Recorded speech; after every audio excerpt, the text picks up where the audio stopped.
નમસ્કાર ખેડૂત મિત્રો, ગ્રામ જગત કાર્યક્રમમાં આપનું ફરી એક વખત સ્વાગત છે. મિત્રો, આજે આપણે આવ્યા છીએ કચ્છ જિલ્લાના રાપર તાલુકાની મુલાકાતે. રાપર તાલુકો એ કચ્છના અન્ય તાલુકાઓના પ્રમાણમાં તદ્દન નોખા પ્રકારનો છે અને કચ્છને જ્યારે આપણે ઓળખવામાં આવે છે ત્યારે આ રાપર તાલુકો જે આવેલો છે એ રાપર તાલુકો વાગડ વિસ્તાર તરીકે ઓળખવામાં આવે છે. વાગડની ખૂબીઓ પણ ઘણી બધી છે અને તો ભૌગોલિક રીતે ખામીઓ પણ ભરપૂર છે. તેમ છતાં સરકારશ્રીની વિવિધ યોજનાઓ દ્વારા રાપર તાલુકામાં વિકાસના અનેક મજાના કામો થયા છે. આ કામોની વિગતો મેળવવા માટે, માહિતી મેળવવા માટે આજે આપણે રાપર તાલુકાના પ્રવાસે આવ્યા છીએ. મિત્રો, ભૌગોલિક દ્રષ્ટિએ ગુજરાત રાજ્યને દક્ષિણ ગુજરાત, મધ્ય ગુજરાત, ઉત્તર ગુજરાત અને કચ્છ સૌરાષ્ટ્ર એમ 4 ભાગમાં વહેંચી શકાય. પરંતુ આ ચારેય ભાગમાં કચ્છ એ તો જિલ્લો હોવા છતાં પણ તેની આગવી ઓળખના કારણે પોતાનું સ્થાન ધરાવે છે. સમગ્ર દેશમાં સૌથી મોટા જિલ્લા તરીકે લદ્દાખ પછી બીજા નંબરનું સ્થાન ધરાવતા આ દાતાર અને દાતારીની અનેરી ઓળખ છે. કચ્છના કોટેશ્વર નારાયણ સરોવરના છેલ્લા ગામથી બીજા છેવાડાના છેલ્લા ગામ એટલે ભચાઉ, સામખિયારી કે વાગડ પંથકના રાપર સુધીનું અંતર લગભગ 300 થી 350 કિલોમીટર જેટલું થઈ જાય.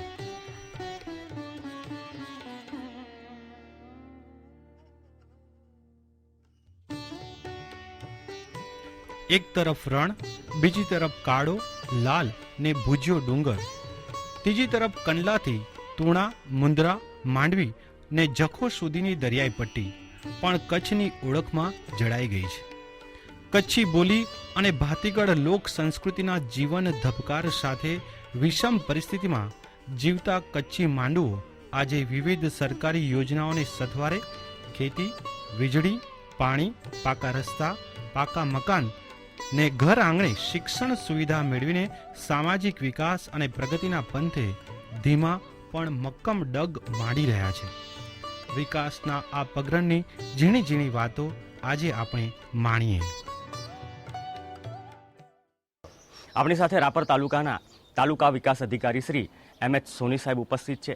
સોની સાહેબ, દૂરદર્શનના ગ્રામ જગત કાર્યક્રમમાં આપનું સ્વાગત છે. સોની સાહેબ, રાપર તાલુકાની આપણે વાત કરતા હતા. રાપર તાલુકો કચ્છના અન્ય તાલુકાઓની સરખામણીએ કઈ રીતે જુદો પડે છે? એટલે ભૌગોલિક રીતે, સામાજિક રીતે અને વિકાસની દ્રષ્ટિએ એની વિગતો આપશો. રાપર તાલુકો એ કચ્છ જિલ્લાની પૂર્વ દિશાએ આવેલો તાલુકો છે, જેની ઉત્તર પશ્ચિમ દિશાએ અને ઉત્તર પૂર્વ દિશાએ કચ્છનું મોટું રણ આવેલું છે અને પૂર્વ દક્ષિણ દિશાએ કચ્છનું નાનું રણ આવેલું છે. દક્ષિણ પશ્ચિમની દિશાએ ભચાઉ તાલુકો લાગુ પડે છે, જેનું 3023 ચોરસ કિલોમીટરનો વિસ્તાર છે. ઇન્ટરનલી વિસ્તાર રેતાળ અને બહુ અંતરિયાળ છે. રાપર તાલુકાની મુખ્ય વસ્તી કોળી સમાજ, ઠાકોર, રાજપૂત અને ઇતર કોમના પણ માણસો છે. એનો મુખ્ય પાક છે મગ, તલ, કપાસ, એરંડા, બાજરો, જુવાર અને એનો વરસાદ લગભગ 400 થી 450 mm નોંધાયેલો છે. ભૌગોલિક સ્થિતિ અને સામાજિક સ્થિતિમાં જોઈએ તો થોડો પછાત તાલુકો છે, પણ સરકારશ્રીની ઘણી યોજનાઓ આવી ગઈ છે એટલે ધીમે ધીમે ઉત્કર્ષ થશે અને ડેવલપમેન્ટ થશે એવી પણ મને આશા છે. સોની સાહેબ, આપે વાત કરી સરકારશ્રીની વિવિધ યોજનાઓની, તો વિવિધ યોજનાઓ પૈકી આપણે મિશન મંગલમ યોજના જોઈએ તો આ યોજનાનું મૂળ હાર શું છે અને આ તાલુકામાં આ યોજના હેઠળ કેવા પ્રકારની કામગીરી હાથ ધરવામાં આવી છે એની વિગતો આપો. મિશન મંગલમ યોજના એ ગ્રામીણ મહિલાઓ માટેની યોજના છે, જેમાં એના ક્લસ્ટર બનાવી અને એને ઉત્કર્ષ માટે, ધારો કે ખાખરા બનાવવાનું છે, પાપડ બનાવવાનું છે, પગ લૂછણિયા, ગૃહ ઉદ્યોગો, એ માટે બહેનોને પ્રોત્સાહન આપવાની ગવર્મેન્ટની યોજના છે. અત્યારે હાલ અમારે ત્યાં 805 મહિલા જૂથો કાર્યરત છે અને 52 લાખ અને 31,000નું જે રિવોલ્વિંગ ફંડ છે એ અમે ઉપલબ્ધ કરાવ્યું છે અને કામગીરી સારી છે. આ જે ગ્રામીણ મહિલાઓ છે એ લોકોના માટે કોઈ તાલીમ કે એવા કોઈ વર્ગો પણ તમારા દ્વારા ચલાવવામાં આવે છે ખરા? આ ગ્રામીણ મહિલાઓ માટે અમારું જે મિશન મંગલમનું જે ગ્રુપ છે અને જિલ્લા કક્ષાએથી વર્ષમાં 2 વખત તાલીમ આપવામાં આવે છે અને ઘણી વખત ભુજ ખાતે પણ એના કાર્યક્રમો ગવર્મેન્ટ તરફથી રાખવામાં આવે છે, જેમાં બહેનો સારી રીતે ભાગ લે છે અને ગાંધીનગર પણ અમે છેલ્લે 2 મહિના પહેલાં ગાંધીનગર પણ તાલીમ લઈ આવ્યા છે. સોની સાહેબ, આપે તો બહુ સરસ મજાની વાત કરી. આવી જ રીતે આપણે જ્યારે ગ્રામીણ વિસ્તારની અંદર રહેણાંકની બાબત વિચારતા હોઈએ અને એની યોજનાની વાત કરતા હોઈએ તો આપણી પાસે 2 યોજનાઓ છે, સરદાર આવાસ યોજના અને ઇન્દિરા આવાસ યોજના. સરદાર આવાસ અને ઇન્દિરા આવાસ આ યોજના હેઠળ રાપર તાલુકામાં કેવા પ્રકારની કામગીરી થઈ છે એની માહિતી આપશો. સરદાર આવાસ યોજનાની અંદર છેલ્લા 3 વર્ષમાં 336 મકાનો પૂર્ણ થયા છે. અમને 400નું રક્ષણ આપવામાં આવેલું હતું અને ઇન્દિરા આવાસ યોજનાની અંદર 4100ના લક્ષ્યાંક સામે 2600 મકાનો અમે પૂર્ણ કર્યા છે અને ઘરનું ઘર એનાયત કર્યું છે. હજુ કામગીરી ઇન્દિરા આવાસમાં ચાલુ છે અને બંને યોજનાઓ ખરેખર બહુ લાભકારક અને સારી છે અને એના જે નિયમો મુજબ અમે એની સહાય વ્યક્તિગત રીતે આપીએ છીએ. સાહેબ, સરદાર આવાસ યોજનાનો કોઈને લાભ લેવો હોય તો એ લાભાર્થી કઈ રીતે બને, અને એવી જ રીતે ઇન્દિરા આવાસમાં પણ લાભાર્થી કઈ રીતે બને એની માહિતી પણ આપશો? એના સરકારશ્રીએ નિયત કરેલા ફોર્મ આપેલા છે, એ ફોર્મ ભરવાના હોય છે. પછી તલાટી કમ મંત્રી તરફથી એનો ઓપિનિયન અભિપ્રાય આવે છે. અભિપ્રાય આવ્યા પછી અમારા સર્કલ ગ્રામસેવક તરફથી ચકાસણી થાય છે. ચકાસણીના અંતે એ તાલુકા કમિટીમાં મુકાય છે અને પછી સરદાર આવાસ અને ઇન્દિરા આવાસ કોને કેટલા ફાળવવા એ ટાર્ગેટ નક્કી થાય છે. જે ખરેખર આવાસને લાયક છે લાભાર્થી એને અમે ઉપલબ્ધ કરાવીએ છીએ. 3 કે 4 હપ્તાની અંદર એને રકમ આપવામાં આવે છે. સોની સાહેબ, સરસ મજાની વાત કરી, પણ મારે એક વસ્તુ એ પણ પૂછવી છે કે જ્યારે આપણે આ આવાસની વાત કરીએ, નિવાસની વાત કરીએ છીએ, ત્યારે સ્વચ્છ ભારત અભિયાન માનનીય પ્રધાનમંત્રીશ્રીનું જે સપનું છે એ સપનાને કાર્યરત કરવા અથવા તો પૂર્ણ કરવા માટે તમારા વડપણ હેઠળના તાલુકામાં કેવા પ્રકારની કામગીરી કરવામાં આવે છે એની વિગતો આપશો? રાપર તાલુકામાં સ્વચ્છ ભારત સ્વસ્થ ભારત યોજના નીચે જે માનનીય પ્રધાનમંત્રીશ્રીએ જાહેર કર્યો છે, ખરેખર ખૂબ ઉમદા અને બહુ સારો કાર્યક્રમ છે. અમારા તાલુકાની અંદર અત્યારે 9 ગ્રામ પંચાયતોમાં ડોર ટુ ડોર કલેક્શન ચાલુ છે અને સરકારશ્રી તરફથી જે ટ્રેક્ટરની સુવિધા આપવામાં આવેલ છે એ 3 ગ્રામ પંચાયતોમાં ટ્રેક્ટર દ્વારા પણ અમે કચરો એકઠો કરી અને ડસ્ટબિનની અંદર લઈ અને વેસ્ટેજ જે ખાડાઓ બનાવ્યા છે એની અંદર નાખીએ છીએ અને એ રીતે અમારી કામગીરી હાલ ચાલુ છે. ધીરે ધીરે બીજા ગામો કવર કરવાની પણ અમારી પ્રવૃત્તિ ચાલુ છે. સાહેબ, સ્વચ્છ ભારતનું આખું આ જે અભિયાન છે એ અભિયાનમાં આપના દ્વારા એવા કોઈ પ્રયાસો કરવામાં આવે છે કે જુદી જુદી સરકારી યોજનાઓમાં લાભાર્થી હોય એ લાભાર્થીઓ ખાસ તકેદારી રાખે અને સ્વચ્છ ભારત અભિયાનના એક એમ્બેસેડર રીતે પોતાના ગામમાં કરે કામ, પોતાના મહોલ્લામાં કામ કરે, એવી રીતે કોઈ કામગીરી હાથ ધરવામાં આવી છે ખરી? હા, ઘણા. જો બે આડેસર છે, ફતેહગઢ છે, તો અહીંયા ધારો કે આ સંસદ સભ્યનું જે આદર્શ ગામ છે સુવઈ, પદમપુર છે, આ બધા ગામોમાં લોકો પોતે જ જાગૃત છે. પદમપુર ગામોમાં મેં ગયા અઠવાડિયે મુલાકાત લીધી ત્યારે ગામની અંદર જતા જે ઉકેરડાઓ હતા એ લોકોએ જાતે જ દૂર કર્યા છે. બરાબર. પછી પાણીનો જે નિકાલ થતો હતો બહારના ભાગમાં વેસ્ટેજ એ પાઇપલાઇનથી હવે ભૂગર્ભની અંદર ગટર લાઇન કરી અને પાણીનો પણ નિકાલ કરવાનું ચાલુ કર્યું છે. અમારી સમયાંતરે મુલાકાતો થતી રહે છે અને અમે પણ લોકોને માર્ગદર્શન આપીએ છીએ. અમારા જે વડી કચેરીના અધિકારીઓ આવે છે તેઓ પણ આ અંગે માર્ગદર્શન આપે છે અને કામગીરી સારી રીતે ચાલુ છે. સાહેબ, જ્યારે આપણે સ્વચ્છ ભારત અભિયાનની તમે વિગતો આપી તો સાથે સાથે મને એવો પણ વિચાર આવે છે કે નિર્મળ ભારત યોજના હેઠળ રાપર તાલુકાના જુદા જુદા ગામોમાં ગ્રામજનો દ્વારા કેવી કામગીરી કરવામાં આવી છે અને ગામને એના ફાયદા કેવા પ્રકારના થયા છે? નિર્મળ ભારત યોજના નીચે હાલ તો શૌચાલયોની કામગીરી પૂરજોશમાં ચાલુ છે. અમને 21,000નો જે ટાર્ગેટ લક્ષ્યાંક ગવર્મેન્ટ તરફથી આપવામાં આવેલો છે એમાં અત્યારે હાલ 7,239 શૌચાલયો અમે પૂર્ણ કર્યા છે. બીજા શૌચાલયો વ્યક્તિગત ધોરણે ચાલુ છે અને એ કામગીરી ચાલે છે. ધીમે ધીમે મૂળ પૂર્ણ થઈ જશે. સાહેબ, આપણે સરસ મજાની વાત કરી શૌચાલયોની સુવિધા બાબતે, તો આ તાલુકામાં એવા ગામો ખરા કે 100% ગામોના ઘરોમાં શૌચાલય સાથેના મકાન હોય? હા, 100% તો હજુ હાંસલ નથી કરી શક્યા. ઘણા ગામોમાં હજુ શૌચાલયો બાકી છે. લક્ષ્યાંક સામે અમે સિદ્ધિ લગભગ 35-40% કરી શક્યા છીએ, પણ ધીમે ધીમે 2 વર્ષમાં બધું જ કવર કરી દઈશું. એવું 2016માં પૂર્ણ થઈ જશે એવી મને સંપૂર્ણ આશા છે. જ્યારે ઉદ્યોગોની રાપર તાલુકામાં ગેરહાજરી છે ત્યારે સ્થાનિક સ્તરે અને ખાસ કરીને આ અંતરિયાળ વિસ્તાર એવો છે કે જ્યાં વારંવાર અછતની પરિસ્થિતિ પેદા થતી હોય છે, તો તાજેતરની અછતની પરિસ્થિતિને ધ્યાનમાં લેતા રાપર તાલુકાની અંદર મનરેગા યોજના હેઠળ કયા પ્રકારની કામગીરી કરાવવામાં આવી છે અને આ કામગીરી લોકોની જે ઈચ્છા હતી એ પ્રકારની કરવામાં આવી છે અને એનો ફાયદો કેવી રીતે લોકોને મળ્યો છે એની પણ માહિતી આપો ને. મનરેગા યોજના એટલે મહાત્મા ગાંધી રાષ્ટ્રીય ગ્રામીણ રોજગાર બાંહેધરી એક્ટ 2005 નીચે સેન્ટ્રલ ગવર્મેન્ટ દ્વારા આ યોજના ચાલે છે.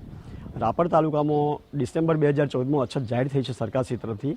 ત્યારથી અમે અમારી કામગીરી શરૂ કરી છે. ડિસેમ્બર 2014થી આજ સુધી 1,36,000 માનવ દિન ઉત્પન્ન થયા છે અને 3 કરોડ અને 31 લાખનું અમે ચૂકવણું કર્યું છે. આજની તારીખે અમારા 16 ગામોની અંદર 41 કામો ચાલુ છે અને 9,243 શ્રમિકોને અમે રોજી આપીએ છીએ, રોજી મેળવે છે.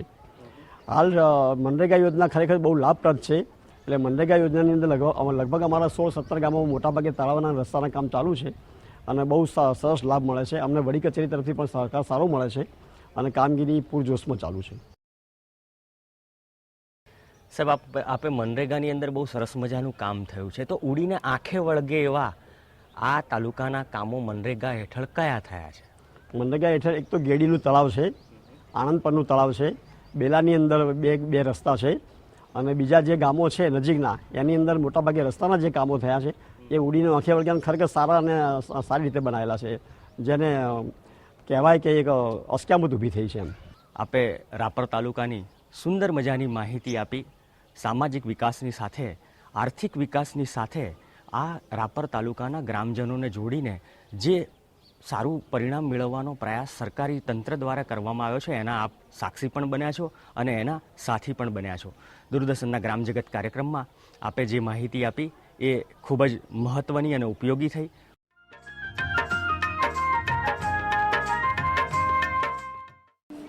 જ્યારે આપણે રાપર તાલુકાના સુવઈ ગામની વાત કરીએ તો ત્યાં પણ જૈન શ્રેષ્ઠીઓ આ ગામમાંથી બહાર ગયા છે અને એમણે પોતાના ગામને જુદી જુદી મદદ કરવાનું સતત ચાલુ રાખ્યું છે.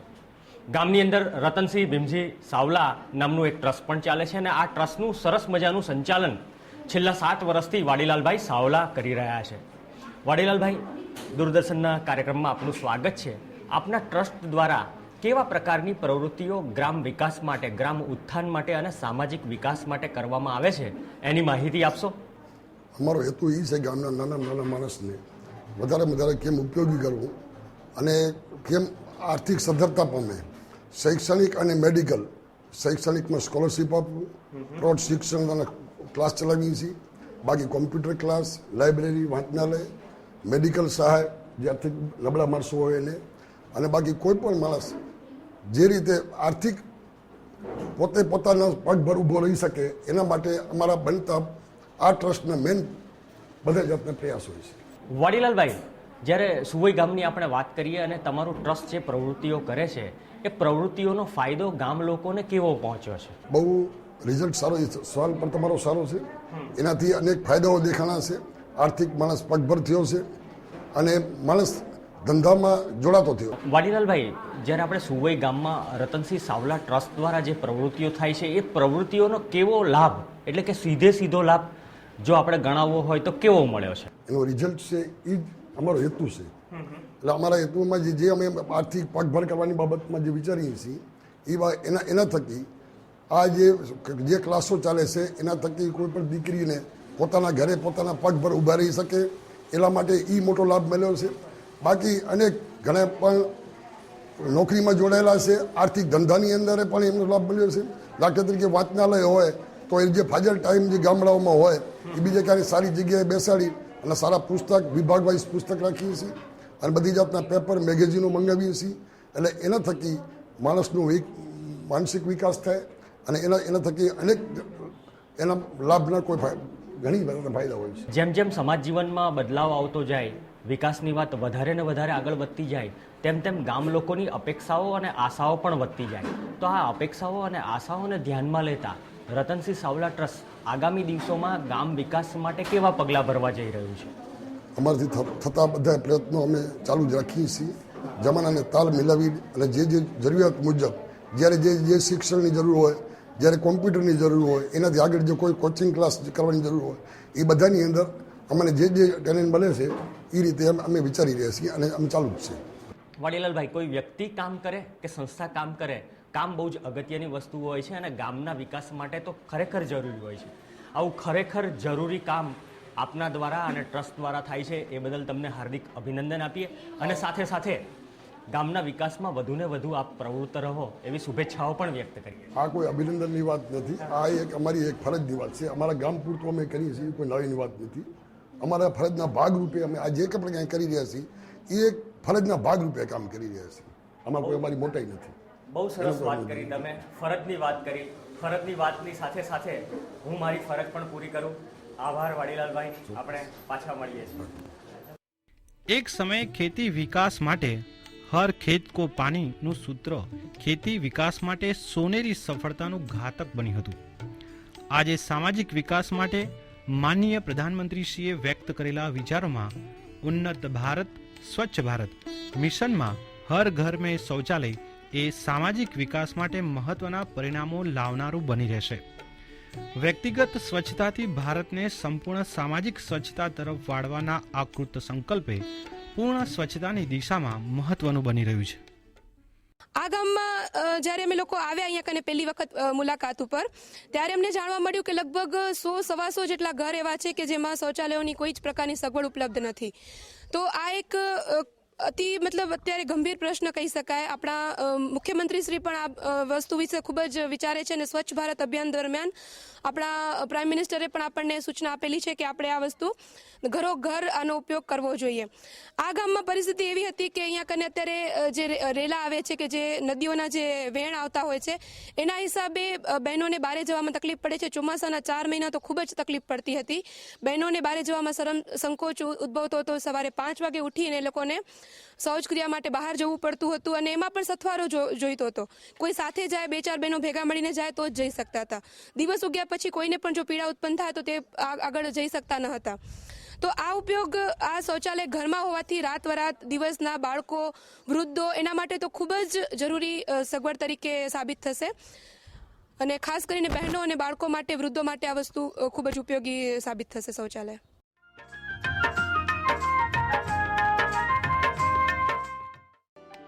મહાત્મા ગાંધી રાષ્ટ્રીય રોજગાર બાહેધરી યોજના અંતર્ગત ગ્રામીણ કુટુંબોને સ્થાનિક કક્ષાએ જ 100 દિવસ સુધી રોજગારી આપવામાં આવે છે.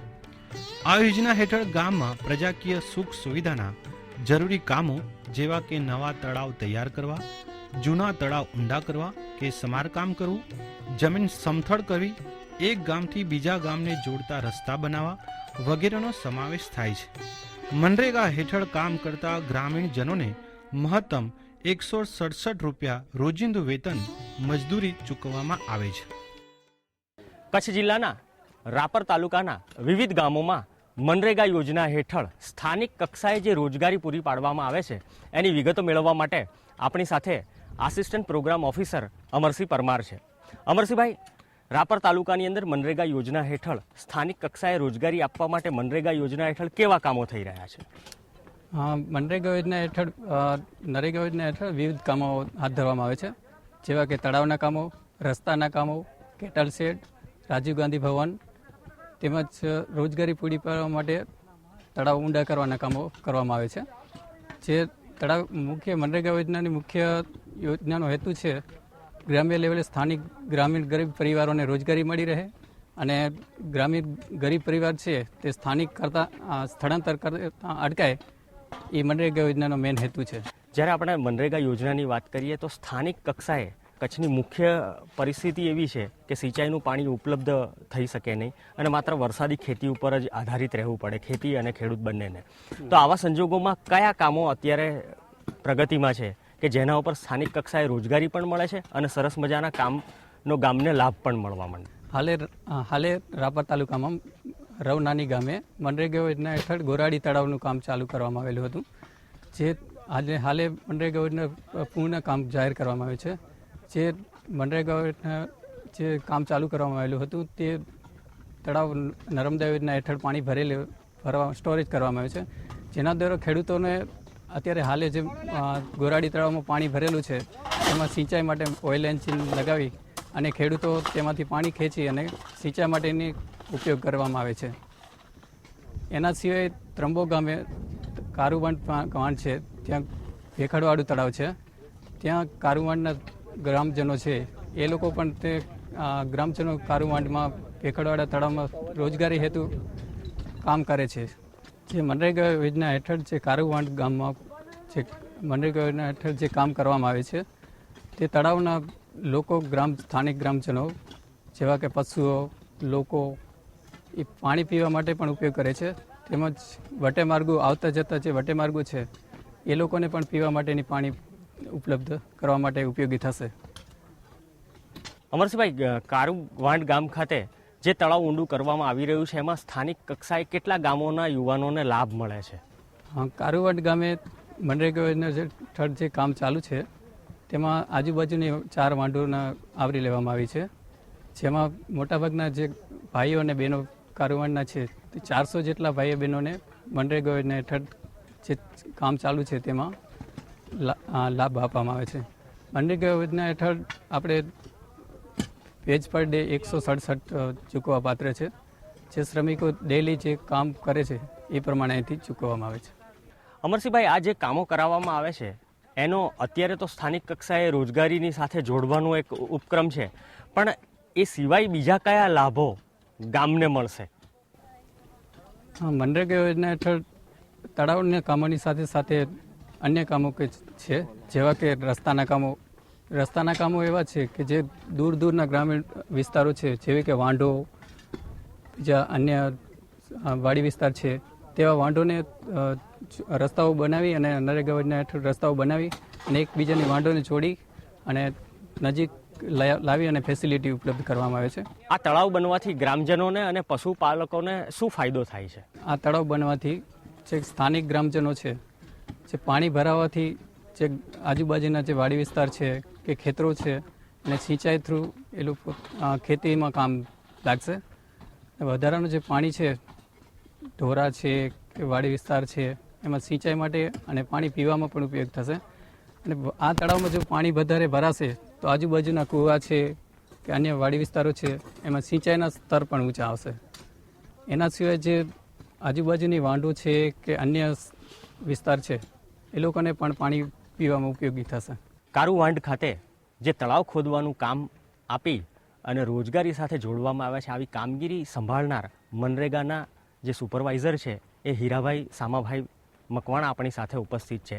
હીરાભાઈ, આજે આખું કામ ચાલી રહ્યું છે એની પૂરેપૂરી વિગતો આપજો ને. હા સાહેબ, આ કામ જે ચાલુ છે અત્યારે તળાવનું, અમારે એ તળાવમાં અમે બધા મજૂરો 8 વાગ્યાથી કરીને 2 વાગ્યા સુધી હાજર રહીએ છીએ. અને એમાં જે કાંઈ બધી સગવડો છે, પાણીની આ તે એ બધું અમને વ્યવસ્થિત મળે છે. અને જે લાભાર્થીના જે ખાતા ખોલાવેલા છે એમાં અમને પગાર સીધો બેંકમાં જમા થાય છે, જેથી કરીને અમને સારી રીતે પગાર મળી શકે છે. હીરાભાઈ, આ જે તળાવ ખોદવાનું કામ ચાલી રહ્યું છે કારુવાંઢ ખાતે, એમાં કુલ કેટલા મજૂરોને રોજગારી સાથે સાંકળ્યા છે? નંબર 2, કે કેટલા ગામના યુવાનો અને જે કામ કરી શકે એવા હોય તેમને અહીંયા કામ આપવામાં આવે છે? 4 ગામના માણસો અહીંયા આવે છે અને એમને બધી રોજગારી અહીંયા મળે છે બધાને. અને રોજગારી સારી રીતે બધા મેળવી રહ્યા છે અને એમને ક્યાંય બારે ધંધા માટે જવું નથી પડતું, જેથી કરીને આ યોજના છે ને એ બહુ ઉપયોગી છે અને અમે બધા સારી રીતે લાભ લઈ શકીએ છીએ. કારુવાડ, વડચાવાડ, શ્રણવાડ અને ભીમગુડા, આ 4 ગામના માણસો અહીંયા કામ કરે છે. અને એ માણસોને 15 દિવસમાં સાહેબ રોજગારી એમના ખાતામાં જમા થઈ જાય સરકાર તરફથી. એટલે એ લોકો પોતાની રીતે ઉપાડી લે છે. જે માણસો જે કામ કરે ને, જેને કામ ઘણું કર્યું એને વધારે વેતન મળે છે અને ઓછું કર્યું એને ઓછું વેતન મળે છે. અને ચોકડી ખાડો ખોદવાનો આવે છે, એનું અમે બધા ભેગા થઈને માપ લઈએ છીએ અને એની આધારે મેજરમેન્ટ બનાવી અને ચૂકવણું કરવામાં આવે છે. હીરાભાઈ, જે ચૂકવણું કરવામાં આવે છે એની અંદર વધારેમાં વધારે કેટલું તમે મહેનતાણું ચૂકવી શકો અને ઓછામાં ઓછું કેટલું મહેનતાણું ચૂકવવામાં આવે છે? હા સાહેબ, એટલે વધારેમાં વધારે 167 થી વધારે નથી ચૂકવી શકતા એમ. હા, એટલે કોઈને 150 આવે કે 167 આવે, વધારે કામ હોય એને 167 રૂપિયા લેખે ચૂકવણું થાય છે અને ઓછું કામ હોય એને સાહેબ 150 જેવું કે 144 જેવું વેતન મળે છે, કામ પર આધારિત છે. અને કુલ કેટલા દિવસ સુધી એમને રોજગારી સાથે જોડી શકો છો તમે? અમે સાહેબ એમાં 100 દિવસ સુધી એક કુટુંબની આવરી લઈએ છીએ, એટલે 100 દિવસ કામ કરી શકે છે, પછી લોકો કામ નથી કરી શકતા. મિત્રો, કેવી લાગી કચ્છની મુલાકાત? એક ભૌગોલિક પરિસ્થિતિમાં વિષમ જીવન પણ સરકારની યોજનાઓ સરસ મજાનું કામ લઈ અને આજે રંગ લઈ આવી છે. ફરી પાછા આપણે આવા જ જુદા જુદા કામોમાં જઈશું, મગ્ન થઈશું. સરકારી યોજનાઓ કેવો સારો મજાનો પ્રયાસ કરી રહી છે સામાજિક પરિવર્તનનો અને સામાજિક વિકાસનો. આપણે ફરી પાછા મળીશું, ત્યાં સુધી આપણે વિરામ લઈએ છીએ. આભાર.